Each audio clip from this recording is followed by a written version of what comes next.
Are you being sold financial products through fear tactics? Tune in today to learn how to protect yourself. It's Brian Preston, the money guy. Bo, one of my biggest pet peeves is that I feel like a lot of the financial industry sells their products not off their merits, not off the research, Right.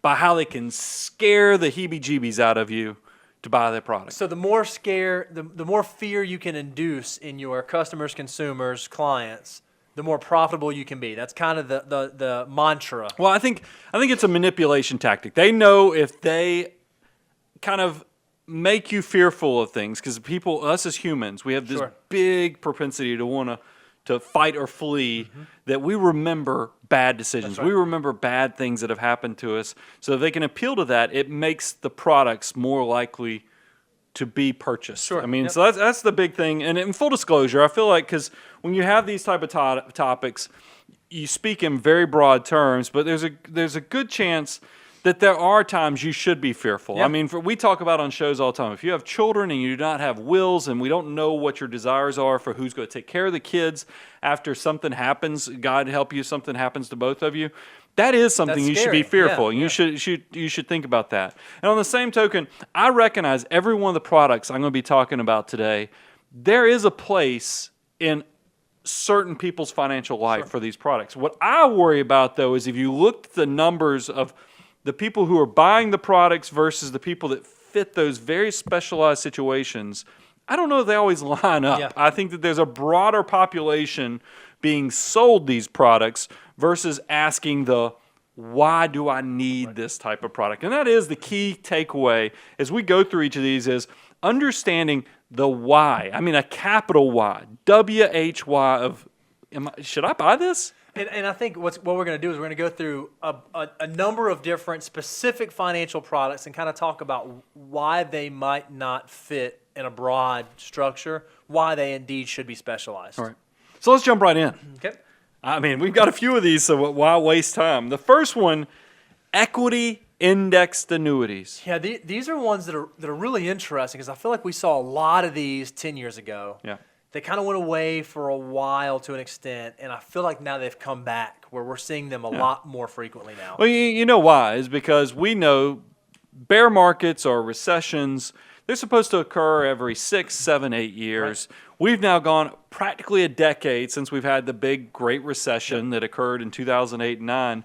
So I think people were just kind of anticipating that, hey, we're due for a downturn. And in case you don't know, equity index annuities, I think about the whole ratchet. That's what they always give the ratchet example. This is a pin. But you know how a ratchet will tick, tick, tick, tick, but you can't pull it back down, because that's the way equity index annuities are sold, is that they will guarantee that when markets are going up, you get to lock in the up. But then when markets go down, the ratchet doesn't go down. You limit the downside. But, I mean, there's a lot of fine print in these type of products. I mean, one of the biggest things is they lock your money up for years. I mean, you don't count on touching that money for 5 years, 7 years, even a decade. Also, you only get partial participation in the markets when you're looking at these type of things. So it's one of those things when I think equity index annuities and you see a 7 to 10 year deferred sales charge, it's much easier to provide a guarantee when you can control the behavior. For sure. And I think it's interesting that you can create for yourself individually what an equity indexed annuity does if you have the right asset allocation and the right emergency reserves, and you can kind of inoculate yourself from some of the risk that you're trying to save yourself from when you buy these. Another big gripe that I have, and I'm not going to get on the soapbox, but I'm going to kind of stand next to the soapbox when I go here, is that a lot of people talk about annuities, and one of the reasons they make a lot of sense is because they're tax-deferred nature. They work similar to like a 401k or an IRA, where you can invest and you get some tax deferral. And that is a benefit. It is not the benefit I think that a lot of people perceive it to be, because there are some things that come with that. With annuities, if you do buy an annuity maybe 10 years ago that wasn't the best and it builds up, but because the market has done well, there's some embedded gains, it's not the most tax-efficient vehicle to get your money back out of, right? So you have earnings, and you have to pay ordinary income tax on it to get it. If you're saving in an annuity for a specific reason, like buying a vacation home or accessing liquidity before retirement or something like that, they may not be the best products for you. A key thing that you brought up in show planning, Bo, that I don't think a lot of people realize, when you pull money out of annuities, the income, the gain comes out first. That's it's right. not a choice. It's not like with a lot of times with like retirement products and other things, you do a pro rata basis where you get credit for your principal investment plus and then you prorate that over the gain and the basis. Annuities, you take only the gain first, and then the principal is the last thing that kind of comes out. It's hard money to get to. So, maybe you are being scared into putting your money somewhere it shouldn't be. So let's talk about another one that I think is sold a lot of times through fear is expensive insurance and riders. Yeah. I see this with medical doctors and others. They're sold all these things worried about creditors, worried about lawsuit protection. And even I've had people come to me that were sold whole life insurance, which is one of the more expensive insurance products out there because it builds cash value and supposedly creditors, which, I mean, it is a provision of it, is that whole life policies, just like your ERISA accounts and other things, there's a few more hurdles and protections that go in for creditors. But what I don't know is it worth the high cost of how long it takes for your cash value to actually build up in these type of products? Because these types of insurance generally tend to be a lot more expensive than just regular, term insurance, right? And a lot of times when it's building that cash value, you may put in $10,000 this year, but your cash value might only be $2,000. I just did an analysis a week ago when I was actually writing these show notes, and it took 12 years for the cash value to actually break even. Wow. I mean, so that is just one of those things where I get annoyed where this proposal was being pitched to a medical professional because of the creditor protection. Right. 12 years in the future before we actually are starting to get to the positive, because that stuff bothers me. So expensive insurance and riders is something to definitely pay attention to. This is one, Bo, you had thrown out when we were doing show prep, was credit monitoring. Yeah, I feel like that's one you see if you watch any sort of financial media. This comes out all the time, and especially in the world in which we live, where cyber attacks and hacking and criminal activity is a lot more prevalent than it was probably 20, 25 years ago. There are a lot of services out there that say for $45 a month will protect you against having your identity stolen, or will protect you against cybercrime or that sort of stuff. But it's interesting because what they're protecting you from might not necessarily be where your biggest exposure lies, because most people who are victims of some sort of fraudulent activity happens with credit card numbers. Yeah, I mean, I think, look, no doubt, because we've had clients who've actually had identity theft. And identity theft is a scary, scary thing that happens. That's when people are actually opening lines of credits. Yep. They're pretending to be you. They know all your data. That is some scary stuff that goes on. And then it's been more prevalent in IRS scams and other things that are going on. But the vast majority of financial fraud and other things that are going on, though, is somebody getting access to your credit card numbers and doing fraudulent transactions. That's right. And unfortunately, because credit card companies are so used to this and the way the contracts are written with credit card companies, even though they might have a minimum fee of $50, I have never seen a credit card company actually enforce that. Usually your credit card company just eats those fraudulent transactions. It's more of a headache because you have to change all the automatic bill pays and other things that you have set up, but it's somebody got a hold of your number. And if you are someone who is worried about your credit score, your credit history, rather than paying for a service, there are a lot of free services out there that will allow you to kind of do this on your own. A real easy resource is if you go to annualcreditreport.com. Every year you can pull a copy of your credit report from each of the 3 credit reporting agencies, so you can kind of monitor it yourself if you set up a teaser, or you can use an app like Credit Karma or some of these others that will allow you to see if there is activity going on. Maybe that's better than paying for a specific service for that. This next one I'd put on here, and then you wrote when you went back through the show notes, and you had kind of a contrasting viewpoint, was extended warranties. Sure. And I'd written in the show notes, these usually aren't worth it. That's right. I mean, especially when your credit card companies and other things are providing their own extended warranties built in. As a matter of fact, we had a listener who heard us mention that check if you ever have a warranty issue and say you have a 1-year warranty on a piece of electronics or something, and you've owned the product for 1 year and 3 months, and you go, man, I wish that warranty hadn't expired. Check your credit card, because you might be surprised to find out that you have an extended warranty built right into just because you purchased the item with your credit card.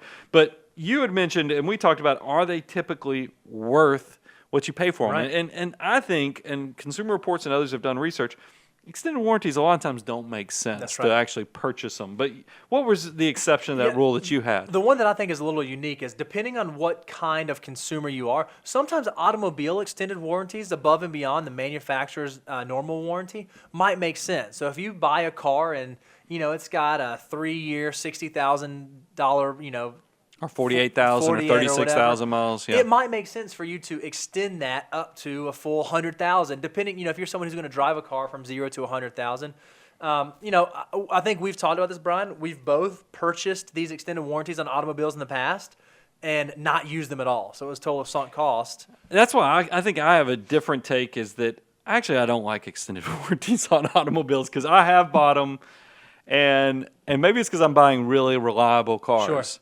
And I even on that Acura that I got before my wife's new car, I even went up to 120,000 miles because it was a really good Right. deal. I got it it was directly through Acura, but I bought it from a dealership that was it wasn't the dealership that sold me the car. Right. I was able to go buy the actual extended warranty from an online dealership that was being very aggressive. And daggum if it went to 120,000 miles, the warranty did. Car didn't start burning oil until 126,000 miles. So I think we're gonna have to just agree to disagree Sure. because I have been burned by extended warranties Fair on vehicles. This other one I had, this is a big one in the fact that when I did the show notes, I wrote this and I said, go pull what Warren Buffett has to say about gold. Because yeah. and here's what I was thinking, because gold is definitely sold through fear. Whenever we have any type of geopolitical stuff or anything going on with the stock market, you start hearing, and I don't care if you watch, what's considered conservative media, what's considered middle of the road media, or even, progressive media, the gold salesmen, the seed banks, all the fear mongers kind of come out. And then, of course, the guys selling the newsletters where only they know where the downturn occurred and how to get out of it. But gold is a huge contrarian thing that is sold whenever people are scared. Yep. And I don't know if it's because people have this visual that we're going to go to some post-apocalyptic That's hard to get out. Yeah, post-apocalyptic. We're going to go to a zombie period of life where you're going to break off a piece of gold. You're going to take a bite off of your gold chip, Right. and somebody's going to let you have groceries for that. I don't know that we're ever getting to that point, but I did like what Warren Buffett said a few years ago where he talked about, gold was one of those things where you had to pay somebody to watch it. Right. It was never going to generate dividends or income. And then he talked about you could fill a stadium with all the gold on the planet, and it's still not going to come back 20 years. It's still going to be the same thing. That's right. But little did I know, Warren actually at this year's shareholder meeting. No, it wasn't the letter share. It was actually the shareholder meeting. He talked about this in person, and he made his first investment in 1942. And Warren's point was, if in 1942, instead of buying into a basket of stocks in the United States, what if he'd have chosen gold? How much do you think things would have turned out? And he tried to simplify it. He said, go with me on this example. I'm just going to assume in 1942, I bought the S&P 500. Now, as you guys probably, all my bogleheads know, that product didn't exist in 1942. Right. You couldn't go buy the S&P 500, but we do have data for the S&P 500 all the way back. So Warren says, just go with me on this and think about it. If we put $10,000 into the S&P 500, what would it be worth? And then let's take $10,000 and put it in gold. What would it be worth? Sure. The numbers are pretty staggering, and he had everybody guess what would his S&P investment of $10,000 be worth. You've read the show notes. I know the You've show seen notes, so I know what the number. But I will say this: I was kind of guessing as I was thinking through this. I got nowhere close. Actually, well, I won't say actually, but I got nowhere close. $10,000 invested in 1942. If you were Warren Buffett making his first investment, if you bought $10,000 the S&P 500, it would be worth $51 million today. That's Gold. staggering. So you assume, okay, if the S&P could be worth $51 million, gold surely has done something. Probably Right. not as good, but what do you figure? A few million? Yeah, maybe half as good, right? 25 million, No, right? Half it's as $400,000. Wow. $400,000. And this is his quote. He says, in other words, for every dollar you could have made in America business, you'd have less than a penny of gain by buying into a store value which people tell you to run to every time you get scared by the headlines. Yep. He then added, quote, while the businesses were reinvesting in more plants and new innovations came along, you would look into your safety deposit box and you'd have your 300 ounces of gold. And you'd look at it, you could fondle it. I mean, whatever you want to do with it. But it sounds kind of dirty. But it didn't produce anything. It was never going to produce anything. What would you have today? You would have 300 ounces of gold, just like you had in March of 1942, and it would be worth approximately $400,000. This one makes sense to me because when do we see the price of gold spike? Because sometimes the value of gold does go up. Well, the time when it goes up are when things are scary and the markets are getting beat up and people are scared and things are uncertain. Well, we know just anecdotally, more often than not, the markets are going up. If 8 out of 10 years, roughly the markets are up and only 2 out of 10 is down, do you really want to buy the thing that only does well 20% of the time? Yeah. These numbers certainly suggest that's not the Well, you case. could also take that same information as when people are buying gold might be the best opportunity That's to be right. buying into the other financial instruments out there. I want to give one more industry that is completely driven by fear. Mm-hmm. And unfortunately, this is our nightly news. I don't care if it's your print version or it's your TV. Or website They version. all, our website, they all kind of peddle in trying to scare the heck out of you. That's right. So be mindful of that and don't let that be the driving force that leads you into making financial decisions. Now, I never like to close a show without trying to give you some guidance. Yep. And Bo, I could no more imagine taking this away from you. When we drafted the show notes, I'd written the title of, so how do you safeguard against fear? And what did you come up with? Yeah, I loved it. So I think there are 3 ways that you can safeguard against fear. You can insure against it, you can eliminate it, or you can just accept it. Those are your 3: insure, eliminate, or accept. You see how he turned that into a trinity, and then he also put one word action things. That's it, pretty man. cool. So insure, let's talk about insure first. If you want to protect yourself from being sold through fear, you can make sure you have enough emergency reserves. That's going to ensure that whatever situation comes your way, you have enough liquidity to kind of get you through that situation. The next thing is the appropriate insured risk. Do you have disability insurance? Do you have, the right property and casualty insurance on your house? Do you have life insurance on your life? So just in case you haven't saved enough money, you can provide for your children. Term insurance is just an astounding tool to use towards those type of things. When we talk about eliminating, don't buy or do things you don't understand. And you have a grocery store example. What's your grocery store example? Yeah, on that? anytime I meet with a brand new potential client or a brand new client, I always tell them sort of the onset of our meeting, hey, we're going to go through this meeting. I'm going to explain to you what the strategy is and what we're going to look to help you accomplish. But if at any point in time something doesn't make sense to you, I want you to ask me, call me on, hey, what can I make this make? Because what I ultimately want is at the end of this meeting, if you were to leave here, go to the local grocery store, I would want you to be able to explain everything we covered in this meeting to the person standing behind you in the grocery store.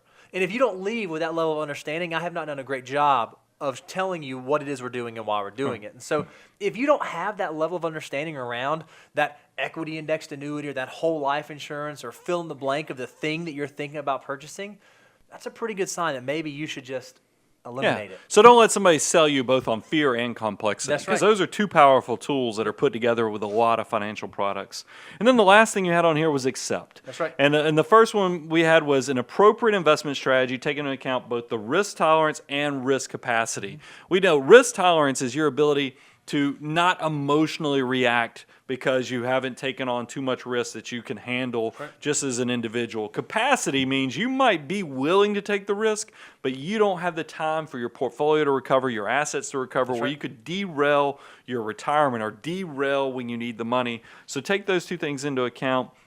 And then here's the thing. When you get to a certain level of assets, you probably get to the point where you might not know everything. Mm-hmm. And one of your biggest things is not blowing it up. So if you can accept that you have this risk and you'd like to have a professional, it might be a chance to bring in somebody to help you out and look at that. And that's a good point for me to kind of segment this way into the closing section is that, Bo, we consider this show a gift. I mean, we completely give it away. We call it the abundance cycle, is that we love on you and we just try to share as much free advice to you as possible. And it really is our thought of trying to provide you with an opportunity for us to be generous and just share this knowledge.